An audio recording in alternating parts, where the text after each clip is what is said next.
ہمارے پیارے نبی حضرت محمد صلی اللہ علیہ وآلہ وسلم نے ارشاد فرمایا، جو شخص جمعے والے دن اتمام سے غسل کر کے پہلی فرصت میں اللہ کی رضا کے لیے، اللہ کو راضی کرنے کے لیے اور اللہ کی خوشنودی کو حاصل کرنے کے لیے پہلی فرصت میں مسجد کی طرف روانہ ہوتا ہے، تو اس نے اللہ کی خوشنودی کے لیے ایک اونٹنی کی قربانی دی۔ جو دوسری فرصت میں اللہ کی خوشنودی کو حاصل کرنے کے لیے، اللہ کی رضامندی کو حاصل کرنے کے لیے مسجد کی طرف روانہ ہوتا ہے، گویا اس نے اللہ کی خوشنودی کے لیے ایک گائے کی قربانی دی۔ جو تیسری فرصت میں اللہ کی خوشنودی حاصل کرنے کے لیے مسجد کی طرف روانہ ہوتا ہے، گویا اس نے اللہ کی خوشنودی کے لیے ایک مینڈے کی قربانی دی۔ جو چوتھی فرصت میں اللہ کی خوشنودی کو حاصل کرنے کے لیے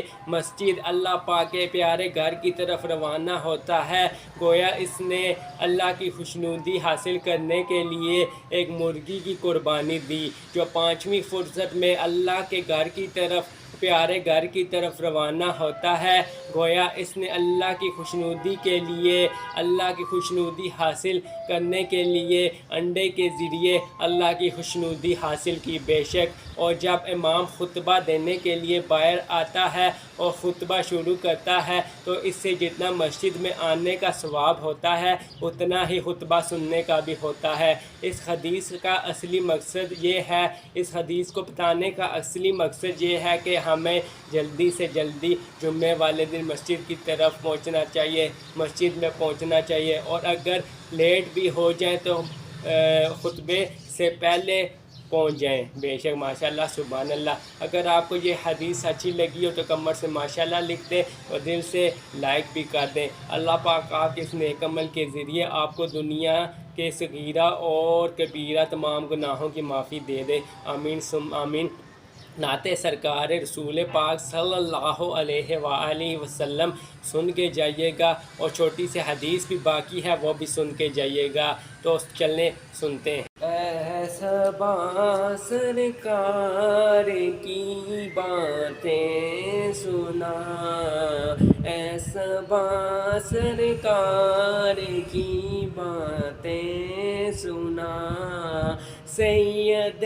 ابرار کی باتیں سنا، سید ابرار کی باتیں سنا، مجھے سرکار کی باتیں سنا، مجھے سرکار کی باتیں سنا، ہاں اس یار کی باتیں سنا،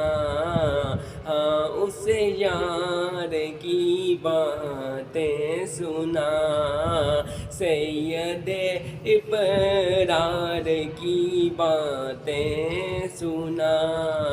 شاید آ جائیں گے کبھی وہ خواب میں، شاید آ جائیں گے کبھی وہ خواب میں، وصل دیدار کی باتیں سنا،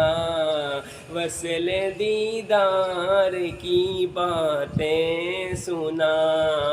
ہم نہ جانے کب مدینے جائیں گے، ہم نہ جانے کب مدینے جائیں گے، تو ذرا منڈھار کی باتیں سنا، تو ذرا منڈھار کی باتیں سنا، ہاں ذرا دلدار کی باتیں سنا، ہاں ذرا دلدار کی باتیں سنا، اے صبا تو سرکار کی باتیں سنا، اے صبا تو سرکار کی باتیں سنا، سید ابرار کی باتیں سنا، ہم غریبوں کو سرکار کی باتیں سنا، ہم فقیروں کو سرکار کی باتیں سنا، ہم فقیروں کو سرکار کی باتیں سنا، ہم سفیروں کو محمد کی باتیں سنا، ہم سفیروں کو محمد کی باتیں سنا۔ جزاک اللہ۔ ہمارے پیارے نبی حضرت محمد صلی اللہ علیہ وآلہ وسلم نے ارشاد فرمایا، اللہ پاک کے نزدیک تم میں سے سب سے زیادہ بہتر وہ ہے جو اپنے گھر والوں کے لیے بہتر ہے، اور جو اپنے گھر والوں کے لیے بہتر ہے وہی اللہ پاک کے نزدیک سب سے بہترین ہے۔ اور جب تم میں سے کوئی مر جائے تو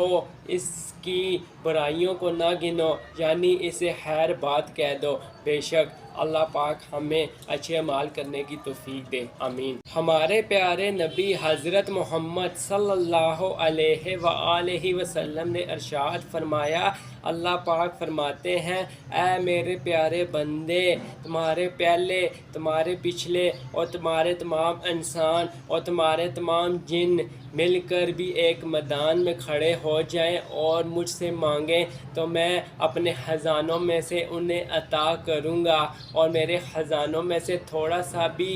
کم نہیں ہوگا، جتنا جیسے کہ ایک سوئی کو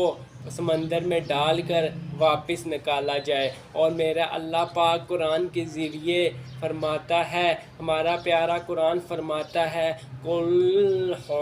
نَفْسٍ ذائقۃ الموت، اس دنیا میں تمام انسانوں کو موت کا ذائقہ چکھنا ہے، ہر انسان بھی مرے گا، ہر پرندے بھی مریں گے، اللہ کی مخلوق بھی مرے گی، اللہ کے انسان بھی مریں گے، اور واپس اسی خدا کے پاس لوٹ کر آئیں گے۔ اللہ پاک ہمیں دنیا اور آخرت میں کامیاب فرما دے، دنیا میں بھی اچھے مال کرنے کی توفیق دے، اور اچھے مالوں سے آخرت میں کامیابی ہی کامیابی عطا فرمائے، اور جب ہمیں اس دنیا میں موت آئے تو کلمہ طیبہ ہماری زبان پر پڑھنے کی توفیق دے، اور ہمیں ہمارے پیارے نبی حضرت محمد صلی اللہ علیہ وآلہ وسلم کا اس آخرت میں دیدار نصیب فرما دے، آمین ثم آمین۔ دل سے دعا کیجئے گا۔ ملتے ہیں اگلی ویڈیو میں، اپنا بہت بہت خیال رکھیے گا، دعاؤں میں یاد رکھیے گا۔ اللہ حافظ۔